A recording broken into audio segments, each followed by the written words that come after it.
betapa wartawan-wartawan senior menyatakan bahwa beliau ini memang wartawan senior dan kita kenal juga. Artinya apa yang diucapkan itu terkontrol lah ya.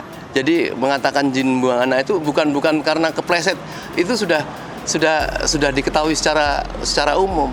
Dan beliau tidak ada alasan untuk benci sama orang Kalimantan. Misalnya ada orang Indonesia masih benci terhadap para penjajah misalnya dengan suatu negara. Mungkin ini apa alasan beliau untuk membenci Kalimantan, itu tidak masuk akal. Artinya ini pasti ada provokator ya. Para bandar-bandar provokator janganlah seperti itu ya. Ini orang Kalimantan sendiri kadang-kadang yang jadi saksi di sini juga bingung, ini suruh ngapa gitu. Jadi kan ini ada provokator.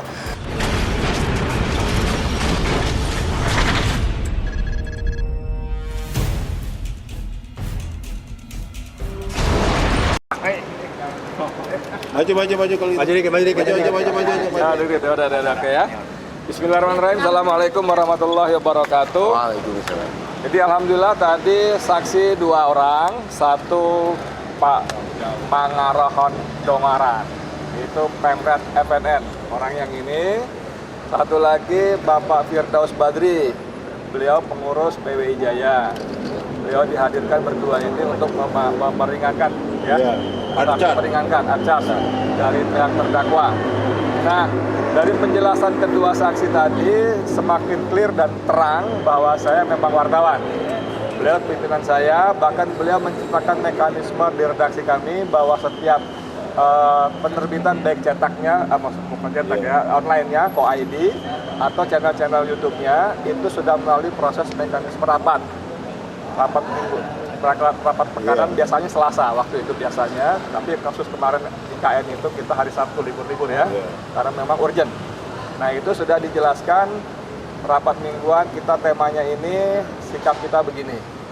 Jadi nggak bisa saya nanya tiba-tiba misalnya redaksi bilang kita kritisi, tiba-tiba saya bikin channel saya mendukung IKN misalnya gitu, nah itu penyalahgunaan gitu ya.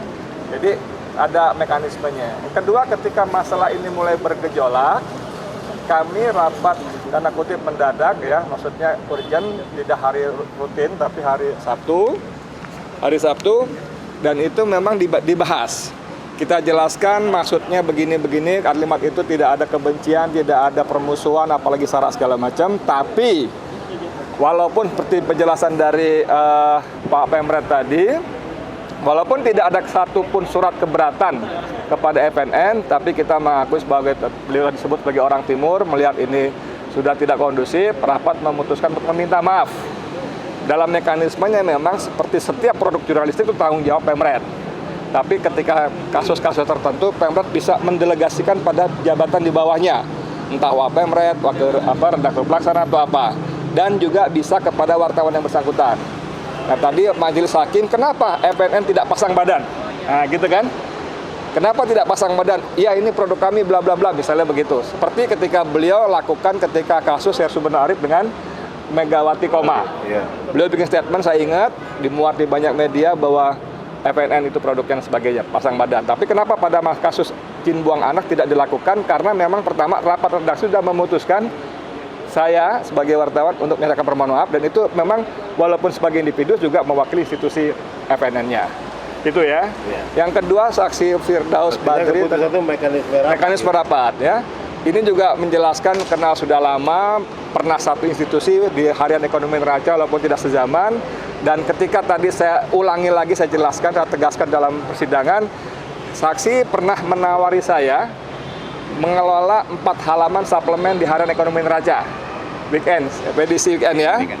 Nah ketika saksi saya tanyakan apa pertimbangannya, karena saya pernah di Neraca. Apalagi pertimbangannya? Karena Neraca, pimpinan Neraca berpendapat saya punya kemampuan sebagai seorang wartawan untuk mengelola.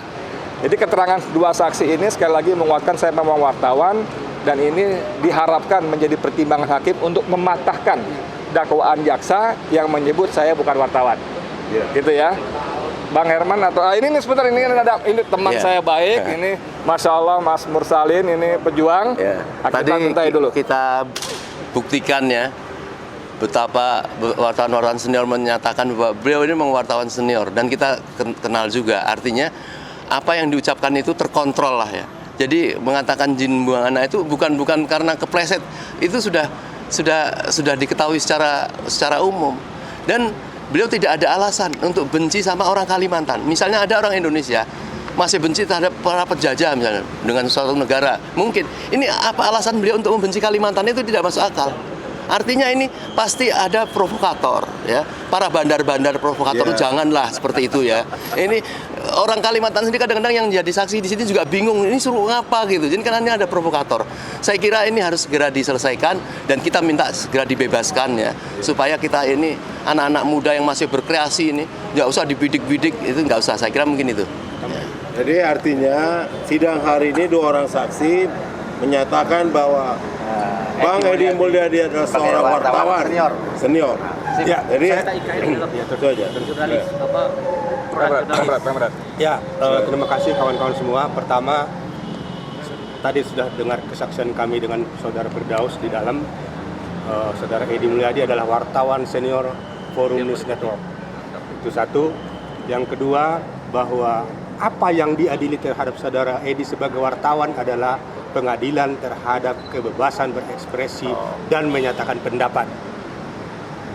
Kalau ini masih terus, suatu saat nanti Anda yang muda-muda sebagai wartawan, siapapun bisa seperti itu.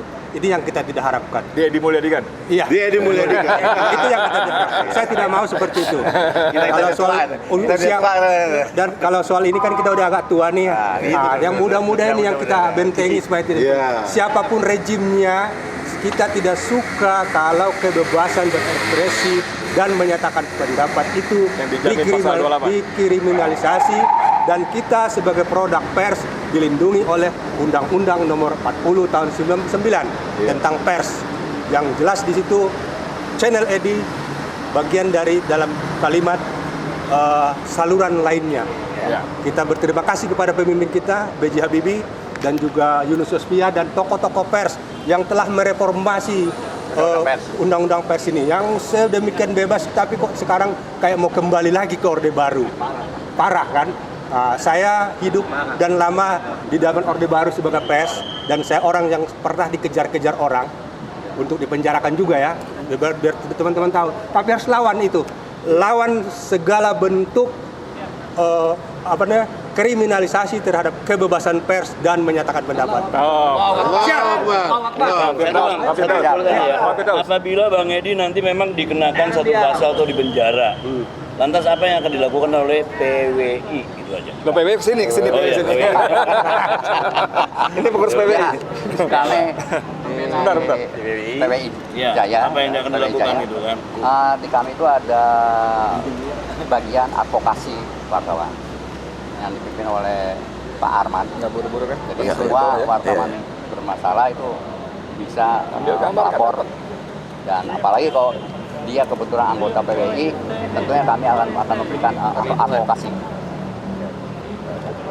Jadi ini kalau memang jadi Bang Edi ini dipenjarakan, maka PWI akan turun. Bukan dipenjarakan, diluluskan. Kalau soal penjara sudah diponis. Kita mengharapkan ponis bebas terhadap yang bersangkutan. Apabila memang ditambah ponisnya, bagaimana, apa yang dilakukan ini? Ya, selama ini kan PWI memberikan advokasi dari lembaga hukum yang kita punya. Jadi sejauh ini apa-apanya dilakukan di proses pengadilan, dari PWI tentu akan mendampingi selama yang bersangkutan juga datang dan memohon bantuan. Oke, kita minta ini. Nyambung banget nih. Apakah ini terkait dengan kilometer 50? Ini Pak Mursalim sebagai orang di TP3, apa memang Kang Edi yang sudah ditarget ya? Gimana? Kita ini pejuang moral, ya, pejuang moral, ya. Kita nggak usah bikin cerita-cerita yang lebih mendalam. Sekarang ini masyarakat lebih mendalam masalah itu, ya. Jadi kita ini bisa sampai sekarang ini, mungkin Allah memang menolong kita. Kita banyak doanya, kita berjalan yang lurus. Itu saja saya kira, supaya simpati masyarakat kepada perjuangan-perjuangan kita, tidak mempunyai kebencian-kebencian. Itu kita banyak berdoa. Allah yang membuat sekarang itu. Kaitan dengan TP3 ada nggak? Memang udah ditarget nih. Pak Mursalim kan sebagai orang TP3 nih. Kita mencoba menarik simpati masyarakat dengan TP3 ini kan sudah luar biasa. Ternyata kita tidak perlu dalam masyarakat, ya, yang lebih analisanya itu lebih tajam. Jadi Kang Edi kan pernah bongkar itu yang di jalan tol itu. Iya, tetapi untuk sekarang ini kan kita ini menghadapi kasus beliau sendiri. Karena semua nanti akan punya ujiannya masing-masing. Ya, beliau membela masalah itu juga untuk menegakkan kebenaran. Tetapi nanti yang akan membongkar sendiri, ini kita tahu orang-orang yang bersih dari aparat itu kan masih ada ya. Insya Allah ini sekarang mereka kan sedang membersihkan karena supaya dia tidak merasa diikut-ikutkan pada persoalan-persoalan ini semua bobrok misalnya itu. Dia ada yang tidak bobrok misalnya itu. Nah, kita doakan yang tidak bobrok ini melawan yang kebobrokan itu. Amin. Saya kira itu. Saya jawab satu lagi pertanyaan tadi, kalau jangan berkalau-kalau. Tapi gini, yang jelas FNN seperti tadi di dalam kok nggak ada pembelaan. Kita nanti seandainya sudah ada vonis dari majelis hakim, kita serahkan semua kepada pengacara kita. Itu adalah kita, ya kan? Nah, jadi apapun yang dikeluarkan pengacara itu sebenarnya dengan saya selalu komunikasi. Selama ini ada komunikasi kita secara by phone ataupun lewat WA ya. Jadi nanti juga kita mengharap ini segera selesai persidangan ini. Capek sidang kayak gini, nggak ada hasilnya, hanya memenjarakan orang yang tidak bersalah.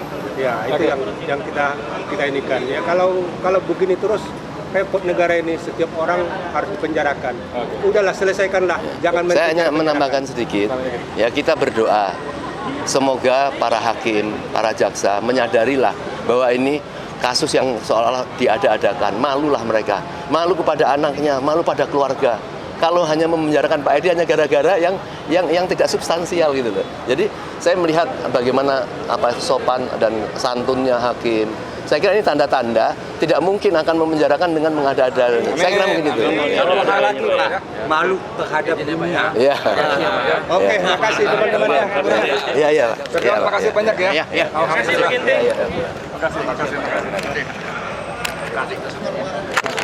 Oke Bang Edi ya.